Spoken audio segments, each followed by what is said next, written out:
தமிழிசையா அவங்க சென்னையில போட்டிடுறாங்க. இந்த தடவை தூத்துக்குடியில போட்டியிடல. கவர்னர் பதவியை ரிசைன் பண்ணிட்டு வந்து சென்னையில போட்டிடுறாங்க. தூத்துக்குடிக்கு திருப்பி வரலன்ட்டாங்க.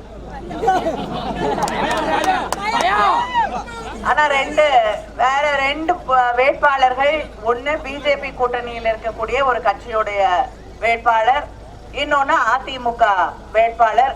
அவர் மறுபடியும் பழையபடி ஆரம்பிக்கிறாரு. இவங்க சென்னையில இருந்து வந்தாங்க, அதனால இவங்க திருப்பி தூத்துக்குடி வரமாட்டாங்கன்னு. அவரு எங்க சென்னையில இருந்து எந்த பகுதியில இருந்து வராருன்னு எல்லாருக்கும் தெரியும். அவரு தூத்துக்குடிக்காரர் இல்ல.